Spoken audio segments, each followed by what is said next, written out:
Welcome to Paranormal Pages. Let's get straight into the true scary stories. Story 1. The Mirror's Whisper. My parents always warned me not to talk to strangers, but they never warned me about the voices that talk back from the mirrors. I was 7 when I first heard it. We had just moved into the old Victorian house on the edge of town, a relic from another era with creaking floorboards and an unsettling silence that seemed to permeate every corner. My room was at the end of a long hallway, far from the warmth of the living room and the comforting hum of the kitchen. It was there, in the dim light of a single bulb, that I first encountered the voice. "Hello," it said, soft and almost melodic, like a whisper carried on a breeze. I froze, staring at my reflection in the old, ornate mirror that hung above my dresser. My parents had bought it at an estate sale, enchanted by its antique charm. The frame was intricately carved with twisted vines and small, haunting faces peering out from the wood. "Who are you?" I asked, my voice trembling. The reflection didn't respond, but the voice continued, "Don't be afraid. I'm a friend." I remember my heart pounding in my chest, a mix of fear and curiosity keeping me rooted to the spot. The voice was strange, otherworldly, yet there was something oddly comforting about it. I didn't tell my parents about the voice. I didn't want them to think I was crazy, or worse, that we'd have to leave the house. Despite the eerie atmosphere, there was something captivating about it, like a dark fairy tale come to life. As days turned into weeks, the voice became a regular presence, always speaking to me when I was alone in my room. It knew things about me, secrets I had never shared with anyone. "I like your drawings," it would say. "You're very talented." One night, the voice was different. There was an urgency to it, a hint of desperation that sent chills down my spine. "You must help me," it pleaded. "I'm trapped here." I stepped closer to the mirror, peering into the depths of my reflection as if I could see through to the other side. "Trapped? How can I help you?" The voice hesitated, then whispered, "You must find the key. It's hidden in the house. Only you can set me free." My mind raced with questions, but the voice grew silent, leaving me alone with my thoughts and the growing sense of dread. The house seemed to take on a new, sinister energy, the shadows lengthening and the air growing colder. I knew I had to find the key, not just for the voice, but for myself. Something told me that our fates were intertwined, and that my life would never be the same if I failed. Hey, subscribe for more scary stories. The next morning, I woke up with a sense of purpose and an underlying fear that gnawed at me. The voice hadn't spoken since the night before, but its words echoed in my mind. I had to find the key. As I descended the creaky staircase, my parents were already at the kitchen table, absorbed in their newspapers and coffee. They didn't notice the determined look on my face as I slipped past them and began my search. The house was vast, with countless nooks and crannies where the key could be hidden. I started in the attic, a place I had always avoided due to its eerie atmosphere. The attic was a chaotic mess of old furniture, dusty boxes, and forgotten relics. The light filtering through the small, grimy window did little to dispel the gloom. I rifled through the boxes, my heart pounding with every creak and groan of the old wooden floorboards. After hours of fruitless searching, I descended to the basement, another part of the house that seemed to exude a malevolent presence. The basement was cold and damp, the air thick with the smell of mildew. Cobwebs clung to the corners, and the single light bulb cast long, sinister shadows. I could feel the weight of the house pressing down on me, as if it were aware of my quest and determined to hinder me. Just as I was about to give up, I spotted an old trunk tucked away in a dark corner. Its surface was covered in dust, and the lock was rusty. With trembling hands, I pried it open, my breath catching as I saw what lay inside. Among the yellowed papers and faded photographs, there was a small, ornate key. It was unlike anything I had ever seen, with intricate engravings that seemed to shimmer in the dim light. Clutching the key, I raced back to my room, my mind racing with questions. The voice had said the key would set it free, but I had no idea how to use it. As I stood before the mirror, the voice returned, sounding more urgent than ever. "You found it," it whispered, a note of relief in its tone. "Now, place the key in the lock." "But there's no lock," I protested, my eyes scanning the mirror for any sign of an opening. "Look closer," the voice urged. I leaned in, my breath fogging up the glass. As I wiped it away, I noticed something I hadn't seen before, a small, almost imperceptible keyhole hidden among the carved vines on the frame. With trembling fingers, I inserted the key into the lock and turned it. The mirror's surface rippled like water, and the room grew colder. My reflection blurred, replaced by a figure that seemed to emerge from the depths of the glass. It was a girl, about my age, with pale skin and wide, haunted eyes. "Thank you," she whispered, her voice echoing in the room. "You've set me free." Before I could respond, the room was filled with a blinding light. I shielded my eyes, my heart racing as I felt a rush of icy air. When I opened them again, the girl was gone, and the mirror had returned to its normal, reflective state. I stood there, shaking, trying to process what had just happened. The voice had said it was trapped, but I never imagined it would be another child. I knew this was far from over. The girl might be free, but the house held many more secrets, and I had a feeling that releasing her was only the beginning. The atmosphere seemed to shift, growing darker and more oppressive. I could sense a presence watching me, waiting for the next move. Days passed, and the house felt different, charged with an unsettling energy that kept me on edge. The girl from the mirror haunted my thoughts, her wide, haunted eyes seared into my memory. I wondered who she was, how she had come to be trapped, and what it meant that I had freed her. The voice had been silent since her release, but the silence was heavy, filled with unspoken questions and lingering dread. One evening, as the sun dipped below the horizon and shadows crept across the walls, I heard a faint knock on my bedroom door. I opened it to find no one there, but a chill ran down my spine as I noticed a small, old-fashioned book lying on the floor. Its cover was worn, the pages yellowed with age. I picked it up, curiosity overcoming my fear, and brought it to my desk. The book was a journal, its entries written in a delicate, flowing script. As I read, I realized it belonged to a girl named Eleanor who had lived in the house many years ago. Her entries started innocently enough, detailing her daily life and her love for the old house. But as I delved deeper, the tone shifted, growing darker and more desperate. "I hear them," one entry read. "Whispers in the mirrors, calling to me. They say they need my help, but I'm afraid." Another entry, dated weeks later, was more frantic. "I found the key, just as they said. I turned it, and now they're free, but something is wrong. The house feels different. I think I've made a terrible mistake." My heart raced as I realized Eleanor had experienced the same thing I had. She had released the voices from the mirrors, but something had gone horribly wrong. The final entries were smudged and nearly illegible, but I could make out one chilling sentence: "I fear I have unleashed something I cannot control." I closed the journal, my mind reeling. The girl in the mirror, the voices, they weren't isolated incidents. They were part of something much larger, a darkness that had been awakened by Eleanor and now threatened to consume me as well. I needed answers, and there was only one place I could think to go. The old library in town was a relic in itself, filled with dusty tomes and ancient manuscripts. I spent hours combing through its musty shelves, searching for anything that could shed light on the history of the house and the entities trapped within its mirrors. My persistence paid off when I stumbled upon a book titled Haunted Reflections: The Curse of the Mirror Spirits.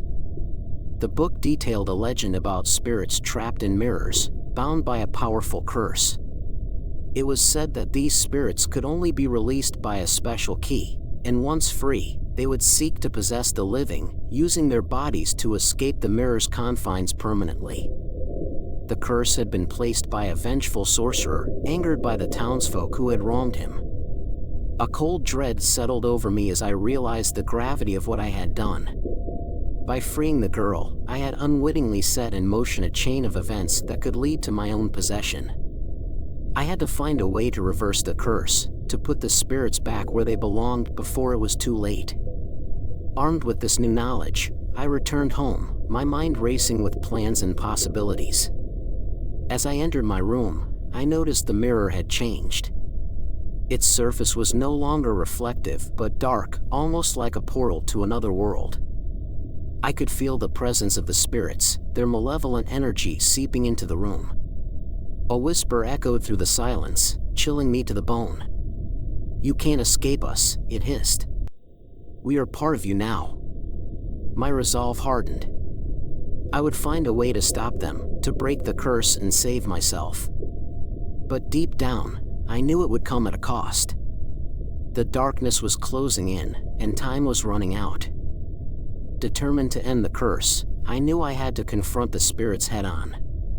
The key had released them, but there must be a way to bind them back to the mirrors. The old book from the library mentioned a counterspell, a ritual that could trap the spirits again, but it required a sacrifice, a part of myself willingly given to seal the mirrors once more. The thought terrified me, but I had no other choice. That night, as the house settled into its usual eerie silence, I gathered the items needed for the ritual: candles, salt, and the key. The instructions were clear: draw a circle of salt around the mirror, light the candles at each cardinal point, and use the key to focus my intent. I felt a heavy sense of foreboding as I prepared the room, the shadows dancing on the walls like sinister specters. With everything in place, I stood before the mirror, the key in my hand. The surface was still dark, an abyss that seemed to reach out and pull at my soul. Taking a deep breath, I began the incantation, my voice shaking but growing stronger with each word. "Spirits bound by the mirror's curse, I call upon the power to reverse. Return to your prison, relinquish your hold, by this key and my sacrifice, be controlled." As I spoke, the air grew colder, and the candles flickered violently. The mirror's surface rippled, and the whispers grew louder, a cacophony of voices pleading and threatening all at once. "You can't do this," one voice cried. "We will never be bound again."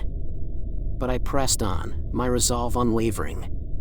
The final words of the incantation required a pledge, a willing offer of something precious. "In exchange for your imprisonment, I give a part of my soul," I declared, holding the key aloft. A sharp pain shot through me, as if a piece of my very essence was being torn away. The mirror's surface glowed with an ethereal light, and I could see the spirits, their faces twisted in rage and desperation, being drawn back into the glass. The room shook, and I fell to my knees, the pain almost unbearable.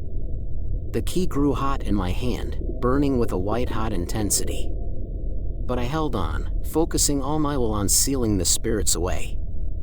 Slowly, the voices faded, and the mirror returned to its reflective state, the malevolent presence dissipating. Exhausted, I slumped to the floor, the key clattering beside me. The air was still and cold, but the oppressive darkness had lifted. I had done it, I had trapped the spirits once more. But I knew there would be a price to pay for my actions. The part of my soul I had sacrificed left me feeling empty, a hollow ache that would never fully heal. As I lay there, the house seemed to sigh with relief, the old walls settling into a peaceful silence. My parents never knew the full extent of what had happened, and I decided it was best that way. They continued with their lives, blissfully unaware of the darkness that had nearly consumed us all. In the days that followed, I tried to move on, but the mirror haunted me. I could feel the spirits' lingering presence, their hatred and malice a constant shadow. I had won this battle, but the war was far from over. The mirror remained, a silent sentinel guarding its imprisoned souls, and I knew I would always be tied to it. One evening, As the sun set and the house was bathed in the warm glow of twilight, I heard the voice again, faint and distant. "We will return," it whispered. "And next time, you won't be able to stop us." A shiver ran down my spine, but I steeled myself, determined to be ready for whatever came next. The mirror was quiet now, but I knew it was only a matter of time before the spirits tried to break free again. I had faced the darkness and survived, but the shadows were always there, waiting. My parents always warned me not to talk to strangers, but they never warned me about the voices that talk back from the mirrors, a lesson I would never forget. Subscribe for more true scary stories. Story 2. The Floating Terror. From as early as I can remember, I had dreams of flying. As a child, these dreams were a source of joy and freedom, an escape from the mundane.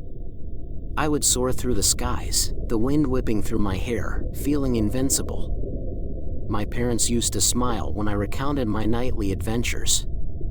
They'd say I had the soul of an explorer, destined for great things.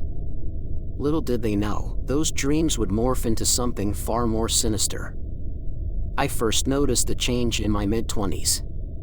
No longer a child, I was living alone in a creaky old apartment on the outskirts of town.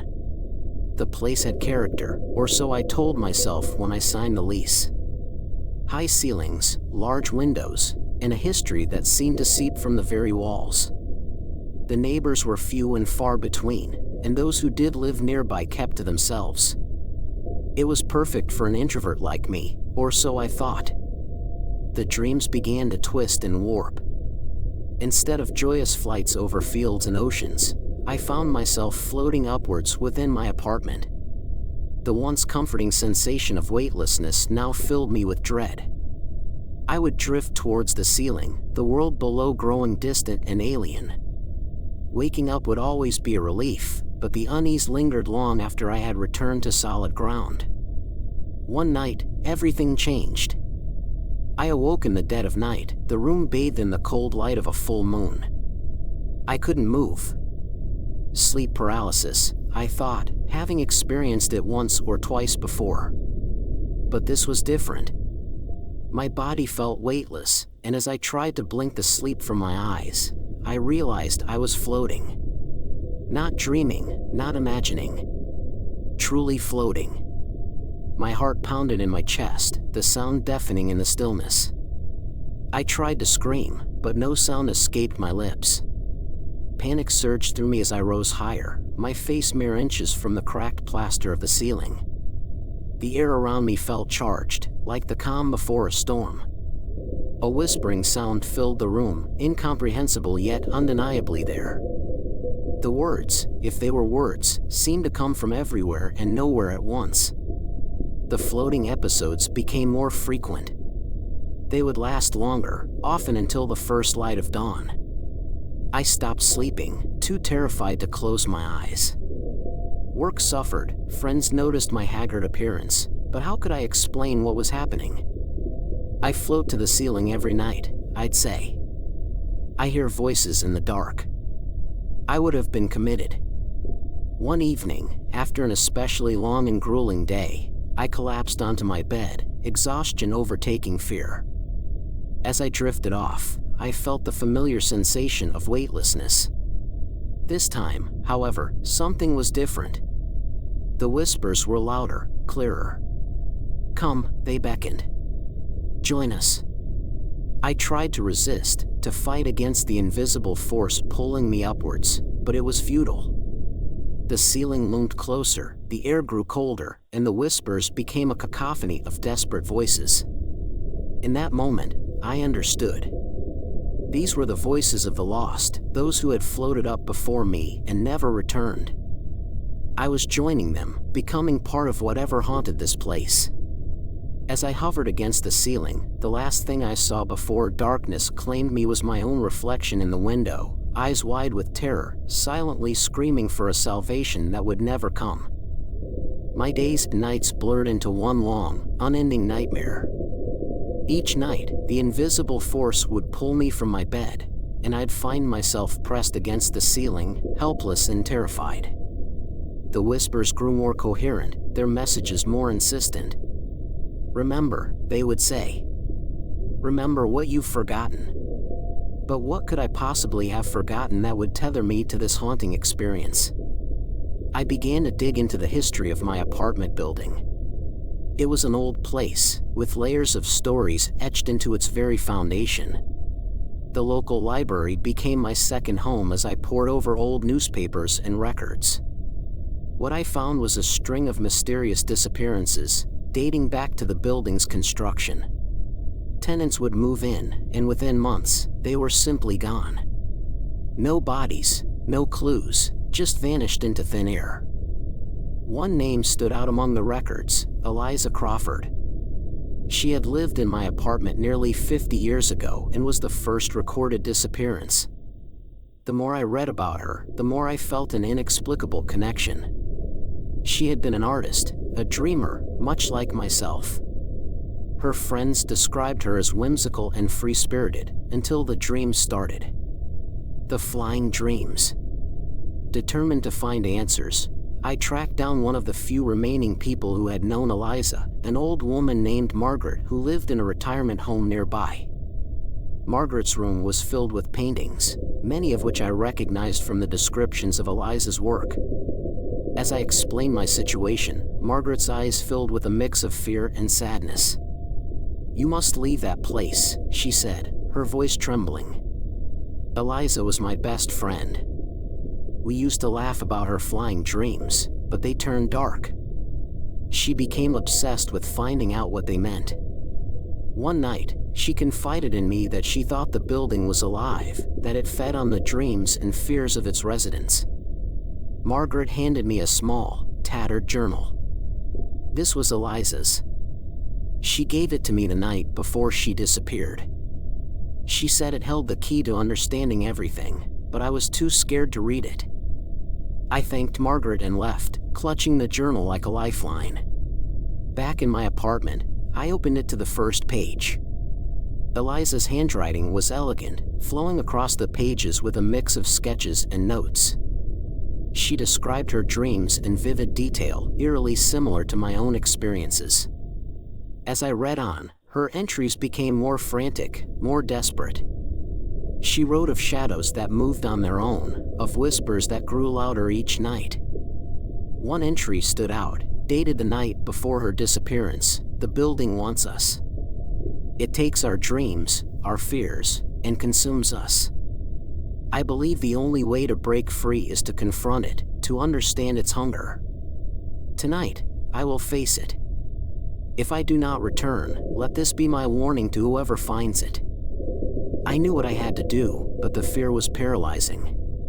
That night, as the familiar weightlessness took over, I clutched Eliza's journal and let the force pull me upwards. The ceiling seemed to ripple, and I passed through it into a dark, cavernous space filled with shadows and whispers. Faces floated around me, eyes hollow and desperate. "Who are you?" I whispered, my voice barely audible over the cacophony. The faces turned towards me, and the whispers ceased. One face, more distinct than the others, moved closer. It was Eliza. "We are the lost," she said, her voice echoing in the void. "We are those who came before, those who sought answers and became part of the hunger. But you can break the cycle. You must find the heart of the building and confront it. Only then can we be free." Eliza's words haunted me, even more than the nightly flights to the ceiling. The idea that the building itself was sentient, feeding off its residents, seemed absurd and yet perfectly explained my experiences. I had to find the heart of the building, the source of its malevolent power. Armed with Eliza's journal, I began to search. The next day, I combed through every corner of my apartment, searching for hidden doors, loose floorboards, anything that might lead me to the heart. Hours passed with no success. Frustration mounted, but I couldn't give up. I was determined to end this nightmare, for myself and for those who had vanished before me. That evening, as the shadows lengthened and the whispers began anew, I had an epiphany. The basement. In all my time living here, I had never ventured down to the basement. It was locked, and the key had long been lost. But if the heart of the building existed, it would be somewhere hidden, somewhere rarely disturbed. I managed to pick the lock with a bobby pin, my hands shaking with a mix of fear and excitement. The door creaked open, revealing a narrow staircase descending into darkness. The air was heavy with dust and the scent of decay. Each step down felt like a step closer to something ancient and powerful. At the bottom, the basement was a maze of old furniture, cobwebs, and forgotten relics. I navigated through the clutter, guided by an unseen force. In the center of the room, hidden beneath a rotting carpet, was a trapdoor. My heart raced as I pried it open, revealing a narrow tunnel leading even deeper into the building's foundation. Torch in hand, I descended into the tunnel. The walls were lined with old, crumbling bricks, and the air grew colder with each step. The whispers grew louder, more distinct. They seemed to be guiding me, urging me forward. I reached the end of the tunnel, which opened into a large, cavernous chamber. In the center of the chamber stood an ancient, twisted tree. Its roots dug deep into the earth, and its branches reached up, almost touching the ceiling. The air around it pulsed with an otherworldly energy. This was it. The heart of the building. The source of its hunger. I approached the tree, my torch flickering in the dark. As I got closer, I saw faces in the bark, twisted in agony. The lost souls, trapped and consumed. My heart ached for them, for Eliza. I placed a hand on the tree, and the whispers surged into a scream. The faces turned towards me, their eyes pleading. "You must destroy it," Eliza's voice echoed in my mind. "Break the cycle." I searched for a way to destroy the tree. My torch wouldn't be enough, I needed something more. Suddenly, I remembered Eliza's journal. Flipping through the pages, I found a sketch of the tree with a series of symbols and instructions. It was a ritual, a way to sever the connection and free the trapped souls. Gathering my resolve, I followed the instructions. I carved the symbols into the bark, each cut causing the tree to shudder and the whispers to wail. As I completed the final symbol, the tree began to tremble violently. The faces in the bark screamed, a chorus of agony and hope. The chamber filled with a blinding light, and the ground shook. The tree's branches flailed, and the roots began to pull free from the earth. I stumbled back, shielding my eyes from the light. When it finally faded, the tree was gone. In its place was a gaping hole, and the chamber was silent. I stood there, panting, waiting for something to happen. Slowly, the air warmed, and the oppressive feeling lifted. I had done it. The heart was destroyed.